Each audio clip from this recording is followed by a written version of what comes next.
One day, without warning, everything you loved, everything you built, was taken away. There was once a man in the land of Uz. His name was Job, a man of peace, of faith, and of unshakable integrity. He feared God and turned away from evil. Job had it all.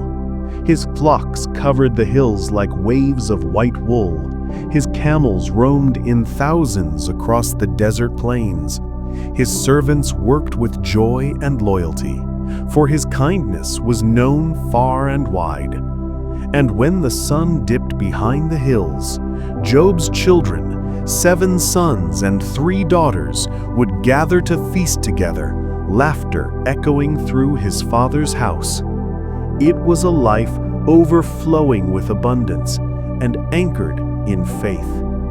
But above the skies, in the unseen realm, a conversation was taking place, one that would shake the foundations of Job's world. In the heavenly courts, God looked upon Job with pride. "Have you seen my servant Job?" he asked. "There is no one like him on earth, blameless, upright, one who fears God and turns away from evil." But among the radiant host, a shadow moved. Satan, once a bearer of light, now the accuser of man, stepped forward. "Does Job fear God for nothing?" he asked. "You've blessed everything he has. Take it away, and he will curse you to your face." And the Lord said, "Very well then. Everything he has is in your power, but do not lay a hand on the man himself." And so began the testing of Job. A story not of loss, but of faith. Not of destruction, but of devotion. Not of despair, but of divine purpose. This is where it all begins. It began like any other day. The sun rose softly over the hills of Uz. Job's servants stirred the animals to pasture. Laughter floated through the morning air, and his children gathered for another feast of joy. But even as the light filled his home, darkness was already moving toward him. One by one, they came. A messenger, breathless, covered in dust, burst through the courtyard gates. "My lord," he cried, "the oxen were plowing and the donkeys feeding beside them when the Sabeans attacked. They struck down your servants and took the animals away. I alone escaped to tell you." Job's heart fell silent. Before his grief could settle, another man stumbled in, his clothes torn, his voice trembling. The fire of God fell from heaven. It burned the sheep and the shepherds. "All gone, my master, all gone." And as the echoes of those words still lingered, a third messenger rushed in. The Chaldeans formed 3 bands and raided the camels. They took them all and struck down your servants with the sword. I alone escaped to tell you.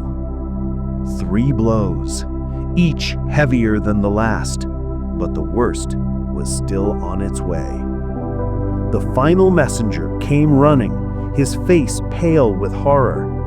Your sons and daughters were feasting in their oldest brother's house when a great wind came from the desert.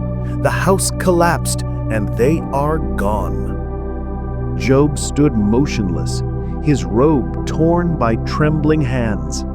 Then he fell to the ground, not in anger, but in surrender.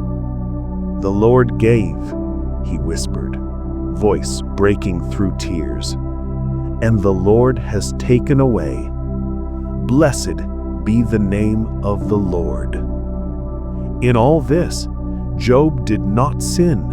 He did not curse God. Even in ashes, his heart remained faithful.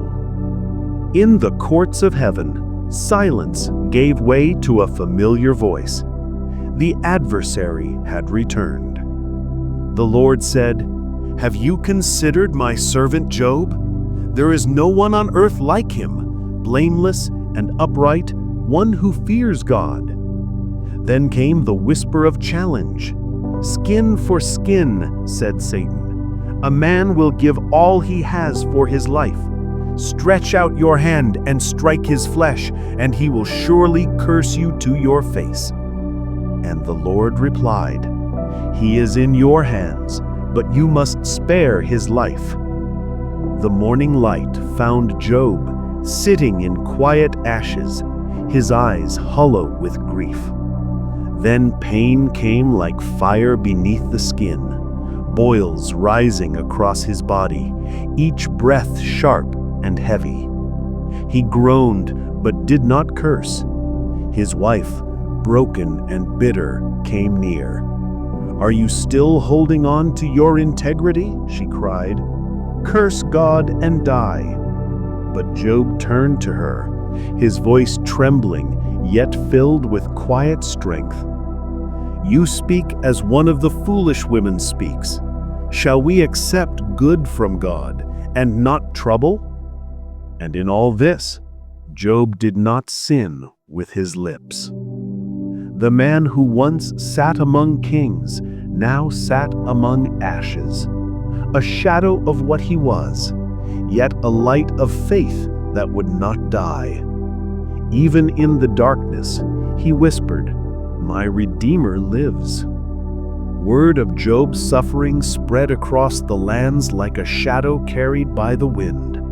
3 men, his friends, heard of his calamity and came from afar: Eliphaz of Teman, the wise; Bildad of Shua, the stern; and Zophar of Naamah, the fiery. They came with the intent to comfort him, but when they saw him from a distance, they could not recognize the man they once knew. Tears fell from their eyes. They tore their robes and sat with him on the ground for 7 days and 7 nights. No one spoke a word, for his grief was too great. Then, at last, Job opened his mouth, and his voice trembled like dry leaves in the wind. "May the day of my birth perish," he cried. "Why did I not perish at birth or die as I came from the womb?" His friends listened, faces carved with pity, confusion, and fear. They could not understand how such a righteous man could suffer so deeply. Then Eliphaz, the eldest, spoke softly, "Consider now who, being innocent, has ever perished. Those who plow evil and sow trouble reap it." But Job, in his anguish, defended his innocence. He had done no wrong, yet his pain continued like unending waves. In the dust and silence of us, friendship became debate, and comfort became correction. Job's faith stood on trial, not just before men, but before heaven itself. Days turned to nights, and nights into long silences. Around the ashes, words became weapons. Job's friends, once his comforters, now became his accusers. Eliphaz spoke again, his tone calm but cutting. "Job, who ever suffered without reason? If you were pure and upright, would God not restore you?" Job's eyes burned with tears. He looked to the heavens and said, "My complaint is bitter, but even if I found him, I would not know how to plead my case." Then Bildad stepped forward, his voice sharp as desert stone. "Does God pervert justice? No, Job. Your children must have sinned. That is why they were punished." The words pierced like arrows. Job trembled. His voice cracked with grief. "How long will you torment me and crush me with your words? Though he slay me, yet will I trust in him." Zophar, the third, spoke harshly. If only God would speak, He would show you that you are not as pure as you think. In that moment, Job's faith and frustration collided. He looked to the sky, silent, clouded, distant. Was this silence a test or divine abandonment? Still, Job refused to curse God. His soul was weary, but his integrity remained unbroken. After the storm of words, silence fell again. The friends sat weary, their arguments spent. But among them was one who had listened all along, a young man named Elihu, son of Barachel. He had held his peace out of respect, for age should speak wisdom, but he could no longer stay silent. I am young and you are old, but it is not only the aged who are wise. It is the breath of the Almighty that gives understanding. Elihu's voice carried a strange authority, not of pride, but conviction. He looked upon Job and said, Job, you say you are innocent, but you accuse God of injustice. I tell you, God is greater than man. He speaks, though man may not perceive it. In dreams, in whispers, in suffering, He instructs the soul. He spoke not as an accuser, but as one awakened, reminding Job that pain was not punishment, but a path toward purpose. His words fell like rain after drought, soft, steady, stirring the soul. And in that silence, the wind began to change, for the voice of man was fading, and soon the voice of God would thunder. Then the sky turned. Clouds gathered like armies across the horizon. Lightning wove through the heavens, and thunder rolled over the mountains. And from the heart of the storm, who is this that darkens counsel with words without knowledge? Prepare yourself like a man, I will question you, and you will answer me. And so the Almighty spoke, not to destroy, but to awaken. Where were you when I laid the foundations of the earth? Tell me if you have understanding. Who marked its boundaries? Who shut the sea behind doors when it burst forth from the womb? Have you commanded the morning since your days began? Have you walked in the depths of the ocean? Do you know where light dwells or where darkness hides? Each question was thunder clothed in mercy, reminding Job that he had seen much, but not all, suffered deeply, but not without purpose. Does the lightning report to you and say, "Here I am"? Can you loose the cords of Orion? The storm passed, but the echo of his voice remained, etched not on stone, but on Job's heart. And for the first time since his trial began, Job no longer sought to argue. He had seen the face of wisdom and found peace in surrender.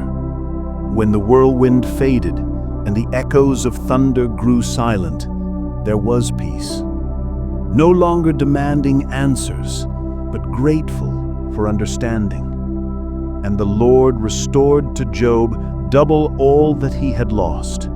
His brothers, his sisters, and his friends came to comfort him. They sat around his table once more, sharing bread, laughter, and tears. His herds filled the valleys again, 14,000 sheep, 6,000 camels, 1,000 oxen, and 1,000 donkeys. And to Job were born 7 sons and 3 daughters. The daughters were the fairest in all the land, and their names carried beauty like his story: Yemima, Keziah, Keren Apuch. In his latter days, Job lived to see 4 generations of his children. He grew old and full of years. And thus the man who once sat among ashes rose to shine like gold refined by fire. For in the mystery of suffering, Job found something greater than answers. He found God himself. Job's story is not just ancient history. It's the mirror of every soul that has ever cried, "Why me, Lord?" It's the story of every person who's lost something they loved, who has prayed and heard only silence, yet refused to stop believing.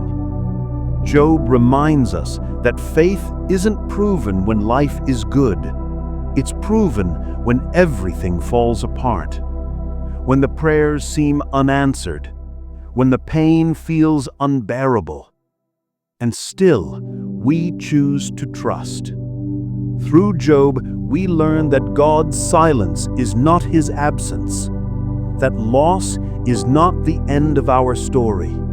It can be the soil where faith grows deeper, and that even when we don't understand his ways, we can still rest in his heart. Because in the end, like Job, we will see that the same hands that allow the storm is the ones that restore, redeem, and reward. For more timeless and relatable Bible stories, subscribe to this channel and turn on your notification so you don't miss out from our upcoming videos.